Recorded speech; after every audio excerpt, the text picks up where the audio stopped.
এমনি কারণে আসি যে হচ্ছে সাহায্য সহযোগিতার জন্য আসি, একটা মনের মতো মানুষ পাওয়ার জন্য আসি, জীবন সঙ্গী সারা জীবন থাকার জন্য। আচ্ছা, তো আপনাকে তো আমাদের ভিডিও দেখি অনেকেই বিয়ের প্রস্তাব দিচ্ছে। হ্যাঁ, শুধু আগে বিয়ে করতে চাই, কিন্তু আগে বিয়ে করতে চাইলে কি শুধু বিয়ে করানো যাবে? আগে শুধু বিয়ে করার মানে বিয়ে করার কথা বলে, যে সরাসরি বলে যে হ্যাঁ আমি আপনাকে বিয়ে করব। আসলে এই যে বিয়ে করতে চায় তো বিয়ে করেন না কেন? আগে শুধু তো বিয়ে করব না, আগে মনের সাথে মনটা দেখতে হবে, মিলাইতে হবে, তবেই তো একটা মানুষের সাথে সম্পর্ক হবে। আচ্ছা, মনের সাথে মনটা আসলে দেখে কিভাবে? মিলাইতে হবে না, দেখতে হবে না কিভাবে যে মিলায়? মানুষের একটা কথা আছে, ভালোবাসার কথা আছে, যে এই মানুষটা একটু অবস্থান। যে মানুষটা আমাকে কতটুকু সাহায্য সহযোগিতা করতে পারবে, যে মানুষটা আমার সন্তানকে দেখবে কিনা, সে মানুষটা আমাকে মানে ভালোবাসবে কিনা, তবেই তো বুঝে শুনে তার সাথে সম্পর্ক রাখবো, বিয়ে করব। আচ্ছা, আসলে এই যে বুঝে কথা বলতে বলতে নাকি অনেকেই বলে, আমরা তো অনেকেরই ভিডিও করি যে লোকজন শুধু ফোনে কথা বলে এরপরে টাকা দেওয়ার সময় হলে চলে যায়। তা আপনি এরকম বুঝে শুনে কথা বলতে বলতে যদি পাখি চলে যায়? পাখি পাখি ওরা ওরা মনে করেন ধোঁকাবাজি করে, যারা ওরা যারা মানে খারাপ মানুষ তারা ওরকম করে, কিন্তু আমি কখনো করিনি। আমি কারোর সাথে ধোঁকাবাজি দিইও নেই, আর কাকেও ধোঁকাবাজির মধ্যে ফেলাইও নেই।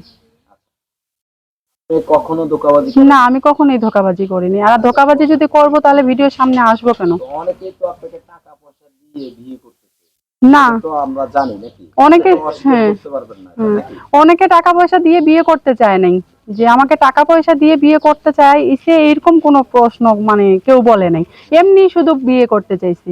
আচ্ছা, তো আসলে আপনি কিভাবে বিয়ে করতে আমি চান? বিয়ে শাদী করতে চাই, যে মানুষটা আমার পাশে থাকবে, যে আমাকে সাহায্য সহযোগিতা করবে, কারণ আমার একটা সন্তান আছে, আমার বাবা নাই, আমার বাবা মারা গেছে, আমার মা আছে অসুস্থ। যে মানুষটা আমার পাশে থাকবে সারা জীবন, যার একটা সুন্দর মন আছে, মনটা অনেক বড় আছে, সেই মানুষটাকে আমি বিয়ে শাদী করতে চাই। কিন্তু হ্যাঁ, কিছু কিছু ছেলে আছে তারা কিন্তু দুষ্টামি করে, খারাপ আচরণ করে, খারাপ ভাষায় কথা বলে, কিন্তু আমি চাই মানে মানে তাদের কাছে দয়া করে বলতেছি তারা যেন আমাকে এইভাবে কোনো কমেন্ট না করে, আর মানে করে ফোন দিয়ে ডিস্টার্ব না করে। হ্যাঁ, কিছু আমি চাই যারা হচ্ছে মধ্যবিত্ত লোক তারা যেন আমাকে হচ্ছে বিয়ের কথা বলে, বয়স্ক যারা, তাদের মধ্যে একটা সুন্দর মন আছে, ভালোবাসার চাহিদা আছে, তারাই ভালোবাসা দিতে পারবে, বা আমিও তাকে ভালোবাসা মানে দিতে পারবো। আচ্ছা, আসলে এই যে ভালোবাসা দেওয়া নেওয়া এর মাঝে কেন তাহলে আহ, চাওয়া পাওয়া থাকে? হুম। এটা একটু বলেন। হুম। ভালোবাসা তো নিঃস্বার্থ, হ্যাঁ, সেখানে তো কোনো কিছু থাকে না। ভালোবাসা, সেও আমাকে ভালোবাসা দিবে, আমিও তাকে ভালোবাসা দিব, তাই সে আমাকে নির্ভয়ে ভালোবাসা দিবে, আমিও তাকে উজাড় করে ভালোবাসা দিব। তাহলে এখানে টাকার প্রশ্নটা কেন আসে? টাকার প্রশ্ন বলতে, যে মানুষটা আমার পাশে থাকবে সে তো আমাকে অবশ্যই সাহায্য সহযোগিতা করবে, ও করবে না, যে আমার পাশে দাঁড়াবে, যে আমার সন্তানের দায়িত্ব নেবে, যে আমাকে দেখবে, যে আমার মাকে মা মনে করে গ্রহণ করবে, অবশ্যই সে আমাকে খাওয়াবে পড়াবে। আমি তো টাকা নিয়ে এখানে চুক্তি করি নাই বা টাকা নিয়ে আসিনি, আমি কিন্তু এমন একটা মানুষ চাইছি যে মানুষটা আমার পাশে সারা জীবন থাকতে পারবে, যে আমাকে গ্রহণযোগ্য মনে করবে, সেই মানুষটাকে আমার প্রয়োজন। আচ্ছা, তো আমরা তো দেখতেছি আপনি অনেক লম্বা ছিল, 5 ফুট 6 ইঞ্চি হবে minimum। তো আসলে আপনি মানে আপনার সমান সমান লম্বা লোক চাচ্ছেন না কেমন লোক চাচ্ছেন সে সেটা একটু বলেন। যেরকমই হোক না কেন, যদি খাটো হয়? সে যেরকম হয়, সে যদি আমাকে খাওয়াইতে পারে, সে যদি আমাকে পড়াইতে পারে, সে যদি আমাকে ভালোবাসা দিতে পারে, তাহলে আমার কোনো সমস্যা নেই। কিন্তু হ্যাঁ, কিছু কিছু ছেলে আছে তারা কিন্তু ভালোবাসতেও মানে ভালোবাসতেও জানে না, ভালোবাসা নিতেও জানে না, যারা মানে বয়স্ক বৃদ্ধ, তারাই ভালোবাসা দিতে জানে, তারাই ভালোবাসা নিতে জানে। আচ্ছা, ভালোবাসা দেয় কিভাবে, হুম। নেয় কিভাবে? ওরা ওই যে একটা মন আছে তাদের, সুন্দর মন দিয়ে ভালোবাসা দিতে পারে, সুন্দর। মনটা দিয়েই ভালোবাসা দিতে পারে, তাদের কথা ভালো, তাদের ব্যবহার আচরণ ভালো, তারা সব দিকেই ভদ্রতা থাকে। আর যারা হচ্ছে ছেলেরা তারা হচ্ছে মধু খাবে, দেখবে, মানে কথা বলেই ওরা চলে যাবে। আচ্ছা, তো আপনার সাথে যদি কেউ কথা বলে আপনি কিভাবে বুঝবেন সে ভালো না খারাপ? অবশ্যই মানুষের সাথে কথাবার্তা বললে তো অবশ্যই বোঝা যাবে, যে আমার পাশে থাকবে, সে আমাকে তো আমি বুঝবো কিভাবে যে মানুষটা আমার পাশে থাকবে, যে আমাকে 2 টাকা দিয়ে হেল্প সহযোগিতা করবে, দেখবো সে আমার সাথে কথাবার্তা বলতেছে, ভালো ব্যবহার আচরণ করতেছে, তাহলে তো অবশ্যই মনে করব যে সেই মানুষটা আমার দায়িত্ব নিতে যাচ্ছে, অবশ্যই মনে করব যে সেই মানুষটা আমার পাশে থাকার যোগ্য। তাকে আমি দেখবেন কিভাবে? আমি তাকে দেখবো, সে যদি আমাকে ভালোবেসে যদি ইমু ফোন কিনে দেয়, অবশ্যই আমি তাকে ইমুতে দেখবো। আর আমি কিন্তু হচ্ছে মানুষের বাসায় কাজ করে সংসার চালাই, আমার কোনো ইমু ফোন বা ওয়ার্কশপ কোনোটাই নেই, আমার বাটাম ফোন আছে, এটাই জাস্ট। আমি কিন্তু সেলাইয়ের কাজও জানি, কিন্তু আমি সেলাই মেশিনের কাজ জানি, কিন্তু আমার সেলাই মেশিন নাই। যদি প্রবাসী ভাইদের মধ্যে যদি কেউ পাশে থাকতে চায়, যদি আমাকে একটা মনে করেন মেশিন কিনে দেয়, তাহলে আমি সেটাও কর্ম করে খাইতে পারবো, সমস্যা নেই। যদি আপনাকে কেউ সেলাই মেশিন কিনে দিয়ে দিয়ে যদি না করে, সেলাই মেশিন যদি কিনে দিতে চায়, সেক্ষেত্রে ক্ষেত্রে যে বিয়ে করব না, সেলাই মেশিন কিনে দিব, তাহলে কি করবে? সেই ক্ষেত্রে যদি সে যদি খুশি করে মন চায় যে আমাকে একটা সেলাই মেশিন কিনে দিবে, বা হচ্ছে গিফট হিসাবে দিবে, বা ভালোবেসে খাতিরে দিবে, তো তাহলে দিবে, সমস্যা কি? সে যদি আমাকে মনে করেন হচ্ছে ভালোবেসে দিতে চায়, তো তাহলে দিবে, সমস্যা নেই। আমি সেটা নিয়ে কর্ম করে খাবো। আসলে তাহলে কি আর ক্যামেরার সামনে আসবেন?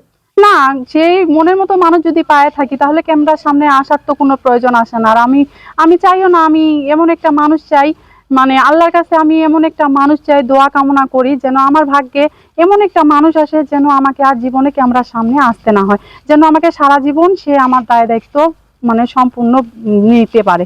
তাহলে আমার আর ক্যামেরার সামনে আসার কোনো প্রয়োজন নেই। মেয়েরা তো ক্যামেরার সামনে আসে প্রতারণা করার জন্য, বিয়ে না, বসার জন্য আমি আসে। তো প্রতারণা করার জন্য আসি নাই। আপনি কি বিয়ে বসবেন? হ্যাঁ, আমি বিয়ে বসবো। সত্যি? আমি সত্যিকারই বিয়ে বসবো। সত্যি? অবশ্যই বসবো। যে মানুষটা আমার পাশে থাকবে, যে আমি তো বললাম যে আমার পাশে থাকবে, যে আমাকে সাহায্য সহযোগিতা করবে, আমি তাকে সত্যিকারই মন প্রাণ দিয়ে বিয়ে বসবো। কিন্তু অনেকে আমিও বলে বিয়ে করবে, অনেকে আবার এই যে ভিডিও কলে বিয়ে করে, সেরকম কিছু করবে? না, আমি মানে ভুয়া ভিডিও করব কেন? সে যদি আমাকে বাস্তবে বিয়ে করতে চায়, বাস্তবে আসে বিয়ে করবে, মোবাইলের মধ্যে বিয়ে করবে, কাজই থাকবে। সেও আমাকে মোবাইলের সরাসরি, মাধ্যমে বিয়েটা তো পরিপূর্ণ হয় না, এটা জানেন? হ্যাঁ, পরিপূর্ণ হয় না, কিন্তু প্রবাসে থেকে যদি সে আমাকে কিভাবে বিয়ে করবে? সে থাকে প্রবাসে, আমি থাকি বাংলাদেশে, তাহলে আপনি বিয়েটা কিভাবে তাহলে করবেন কিভাবে সেটা করব? বলেন উম, সরাসরি। সরাসরি সে যদি বলে যে সরাসরি আসে আমাকে বিয়ে করবে, তাহলে আমি সরাসরি আসে বিয়ে করব, সমস্যা নাই। তাহলে ভিডিও কলে না? ভিডিও কলে তাহলে বিয়ে করব কিভাবে? কারণ ভিডিও কলে তো হচ্ছে বিয়ে হচ্ছে না, তাহলে ভিডিও কলে আমি বিয়ে করব না। সে যতদিনে আসবে ততদিনে তার সাথে বিয়ে করে নিব, সমস্যা কি? আচ্ছা, দেখ, এই প্রথম আমি শুনলাম আপনার কথাটা, যে সরাসরি বিয়ে বসবেন। দেখ, তো আসলে কেমন বয়সের কোন ধরনের লোক হলে? সে যেরকমই বয়সের হোক না কেন, আমার তাতে কোনো আপত্তি নেই। সে যদি 60 বছরেরও হয়, 70 বছরেরও হয়, তাতেও আমার কোনো আপত্তি নেই, কোনো আমার দুঃখ নেই। সে আমাকে খাওয়াবে, সে আমাকে পড়াবে, আমার কোনো দুঃখ নেই। আচ্ছা আপু, একটা 70 বছরের লোকের কাছে আপনি কি পাবেন? একটা 70 বছরের কাছে একটা আপনি মন তো ইয়াং পাবো। মেয়ে, হ্যাঁ, অবশ্যই। আপনার তো একটু শান্তির দরকার। আমার সুখ শান্তির প্রয়োজন আছে, সে তার একটা সুন্দর মন আছে, সেই মন দিয়ে ভালোবাসবে। সে যদি মন না দিয়ে পারে, কি একটা তাহলে আমার, সে যদি না পারে, তাহলে আমি তাকে ভালোবাসবো, আমি ভালোবাসা দেবো, সমস্যা কি? আর এই পৃথিবীর মধ্যে এমন মানুষ নাই যে হচ্ছে ভালোবাসা দিতে পারবে না। এই এই পৃথিবীর মধ্যে এমন একটা মানুষ আছে, অবশ্যই ভালোবাসা দিতে পারে বা নিতেও জানে, এমন মানুষ আছে। আচ্ছা, তো আসলে মানে বয়স্ক লোক যদি না পারে, তাহলে আপনার হুম, প্রয়োজনে তাকে ভালোবাসা অবশ্যই, দিয়ে, হ্যাঁ। এটাই তো। হ্যাঁ, এটা কি আসলে টাকা পয়সা হাতিয়ে নেওয়ার কথা, না না নাকি না না, সত্যিকারের কথা? সত্যিকারই ভালোবাসা, সত্যিকারই। টাকা পয়সা হাতাবো কেন? সে আমার পাশে থাকবে। সে যদি বলে যে আমি 6 মাস পর, 1 বছর পর আমি তোমার কাছে যাব, তোমাকে বিয়ে করব, 2 বছর পর যাই বিয়ে করব, তোমার সরাসরি ভাবে যাই বিয়ে করব, তাহলে আমি অবশ্যই বিয়ে করব। কিন্তু হ্যাঁ, তাকে আমাকে মানে সম্পূর্ণই খাওয়া খরচা অবশ্যই যাবতীয় চালাতে হবে। আমি তার তার জন্য ভিত্তি করে, তার উপর ভরসা করে তো বসে থাকবো। সে যদি আমাকে না দেখে, তাহলে আমি কোথা থেকে খাবো? আচ্ছা, তো আপনার সাথে যোগাযোগের ব্যবস্থা কি? আমার সাথে যোগাযোগ করতে গেলে হচ্ছে মোবাইল নাম্বারে করতে হবে। আচ্ছা, নাম্বারটা বলতে পারেন? হ্যাঁ। দর্শক যারা ভিডিওটি দেখছেন, আসলে এই বোনটি অনেক কথা বলেছে, অনেক তাতে আমরা অনেক কিছু জানতে চেয়েছি। আমাদের ভুল ত্রুটি থাকতে পারে কথাবার্তার মধ্যে, তবে আপনারা ক্ষমা দৃষ্টিতে দেখবেন।